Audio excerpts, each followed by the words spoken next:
1 Samuel 4ஆம் அதிகாரம். சாமுவேலின் வார்த்தை இஸ்ரவேலுக்கெல்லாம் வந்தது. இஸ்ரவேலர் பெலிஸ்தருக்கு விரோதமாய் யுத்தம் செய்ய புறப்பட்டு எபெனேசருக்கு சமீபத்தில் பாளையம் இறங்கினார்கள். பெலிஸ்தரோ ஆப்பெக்கிலே பாளையம் இறங்கியிருந்தார்கள். பெலிஸ்தர் இஸ்ரவேலருக்கு விரோதமாய் அணிவகுத்து நின்றார்கள். யுத்தம் அதிகரித்து இஸ்ரவேலர் பெலிஸ்தருக்கு முன்பாக முறியடிக்கப்பட்டார்கள்.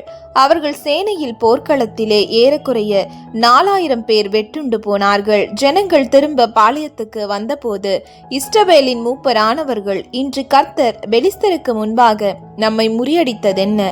சீலோவில் இருக்கிற கர்த்தருடைய உடன்படிக்கை பெட்டியை கொண்டு வருவோம், அது நம்மை நம்முடைய பகைஞரின் கைக்கு விலக்கி ரட்சிக்கும்படி நம்முடைய நடுவிலே வரவேண்டியது என்றார்கள்.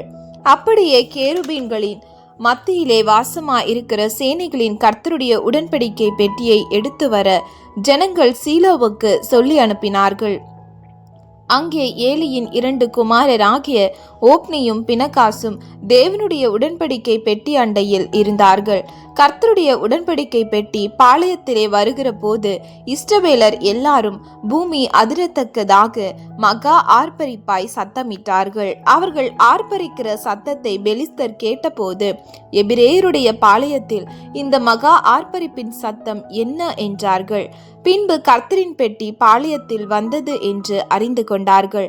தேவன் பாளையத்தில் வந்தார் என்று சொல்லப்பட்டபடியினால் பெலிஸ்தர் பயந்து, ஐயோ, நமக்கு மோசம் வந்தது, இதற்கு முன் ஒருபோதும் இப்படி நடக்கவில்லையே, ஐயோ, அந்த மகத்துவமான தேவர்களின் கைக்கு நம்மை தப்புவிப்பார் யார்? எகிப்தியரை சகலவித வாதைகளினாலும் வனாந்திரத்திலே அடித்த தேவர்கள் இவர்கள்தானே.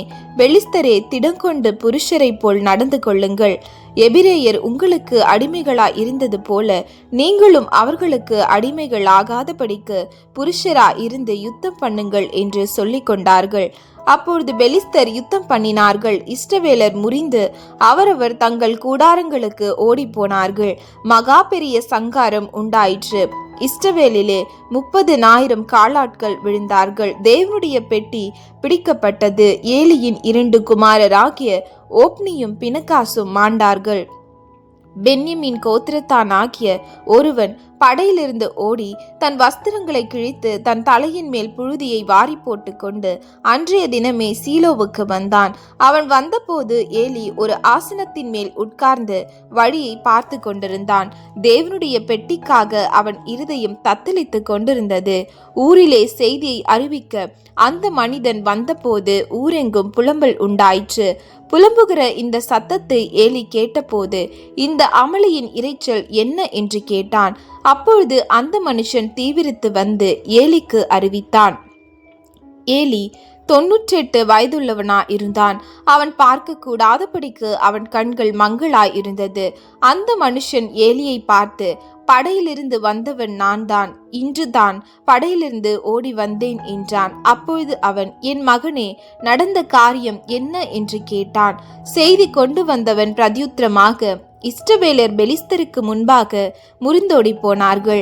ஜனங்களுக்குள்ளே பெரிய சங்காரம் உண்டாயிற்று. உம்முடைய குமாரராகிய ஓப்னி, பினகாஸ் என்னும் இருவரும் இறந்து போனார்கள். தேவனுடைய பெட்டியும் பிடிக்கப்பட்டு போயிற்று என்றான். அவன் தேவனுடைய பெட்டியை குறித்து சொன்னவுடனே ஏலி ஆசனத்திலிருந்து வாசலின் பக்கமாய் மல்லாக்க விழுந்தான்.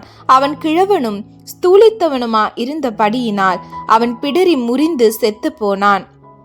அவன் இஸ்ரவேலை 40 வருஷம் நியாயம் விசாரித்தான். பினகாசின் மனைவியாகிய அவன் மருமகள் நிறை கர்ப்பிணியா இருந்தாள்.